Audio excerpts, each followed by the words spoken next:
네, 보신 것처럼 KBS 대구방송 총국은 후쿠시마 원전 사고 10년을 맞아 나흘 동안 기획 보도를 이어왔습니다. 국내 원전의 현주소와 정부의 탈원전 정책을 둘러싼 갈등, 그리고 앞으로 나아가야 할 방향에 대해 취재 기자와 함께 좀 더 자세한 이야기 나눠보겠습니다.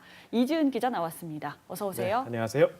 자, 이지은 기자, 후쿠시마 원전 사고 이후 정부가 탈원전 정책을 실시하고 있지 않습니까? 일단 지금까지 진행 상황을 좀 짚어보죠. 네, 현 정부는 지난 2017년 6월 고리 1호기 영구정지 선포식에서 탈원전을 선언했는데요. 이후 같은 해 12월 30.3%인 원자력 발전 비중을 2030년까지 23.9%로 축소한다는 내용이 담긴 제8차 전력수급 기본계획을 확정했습니다.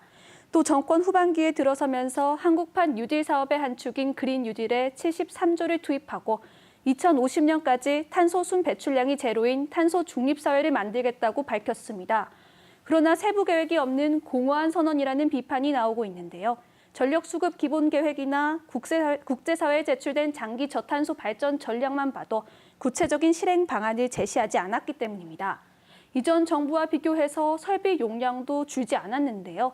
현 정부의 임기가 끝나는 2022년 이후에야 노후 원전 폐쇄로 인한 설비 용량 감축이 예상되고 이마저도 지난해 확정된 제9차 전력 수급 기본 계획을 보면 감축 시점이 2022년에서 24년으로 미뤄졌다는 걸 알 수 있습니다. 결국 획기적이고 장기적인 목표를 제시했다는 의의는 있지만 큰 변화를 이끌지는 못한 채 차기 정부의 숙제를 떠넘긴 상황입니다.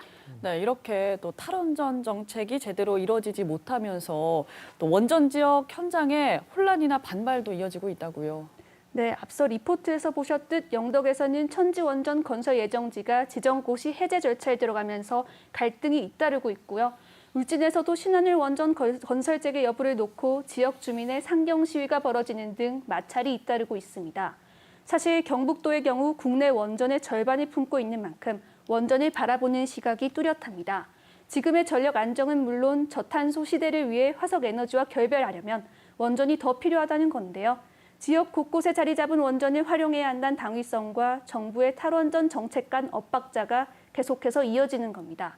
경북의 입장과 정부의 입장을 한번 각각 들어보시죠. 경상북도는 새로운 원전 생태계를 만들려고 합니다. 그것은 탄소 중립 시대를 대비하면서 안전성을 가진 그런 원자력을 우리 생태계를 구축하려고 하는데 특히 최근 드러난 삼중수소 누출 의혹 등 십수년간 축소 은폐되어 왔던 원전 위험 등에서 화석연료 원자력이 미래 에너지원이 아님을 다시금 확인하게 됩니다. 네, 이 밖에도 고리 1호기 폐로와 신고리 5, 6호기 건설 지역 문제 등 다른 원전 지역에서도 원전을 둘러싼 이해관계 속에 갈등이 잇따르고 있습니다. 네, 이런 이 원전 갈등을 줄이고 소통과 합의를 이끌기 위해서 공론화 작업을 하고 있는데 앞서 김도훈 기자 리포트를 보면은 갈등이 봉합되지 않고 있는 양상입니다. 공론화가 효과가 있었나요? 네, 현 정부 들어 공론화 논의가 등장한 것도 원전 문제 때문이었는데요. 지난 2017년 6월 찬반이 뜨겁던 신고리 5, 6호기 건설 여부를 공론 조사를 통해 결론 내기로 한 겁니다. 3개월에 걸쳐 진행된 공론 조사 결과 신고리 5, 6호기 건설은 재개, 탈원전 정책은 그대로 하기로 추진됐습니다. 당시 정부는 공론화를 통한 의사결정을 높이 평가하며 앞으로 공론화 과정을 갈등 해결의 모델로 삼겠다고 밝혔습니다. 그러나 이후 찬반 양측에서 공론화 결과를 인정하지 않고 법적 소송과 감사 청구 등에 나서면서 갈등은 오히려 더 벌어졌습니다. 이 밖에도 지난 2019년 사용 후 핵연료 관리 정책 재검토를 위해 출범한 재검토위원회에서도 파행이 잇따라 빚어졌는데요. 시작부터 환경단체가 이해 당사자가 배제됐다는 이유로 탈퇴한 데 이어 이후 위원장까지 사임하는 등 크고 작은 잡음이 잇따랐습니다. 결국 이해 당사자들이 첨예한 이해관계 속에 공론화 결과를 수용하지 못하고 파행을 거듭해온 게 여태까지의 공론화입니다. 아, 그렇군요. 그렇다면요, 우리나라보다 앞서서 이런 원전 관련 갈등을 또 겪어온 나라들이 있지 않습니까? 또 어떻게 문제를 해결하고 있나요?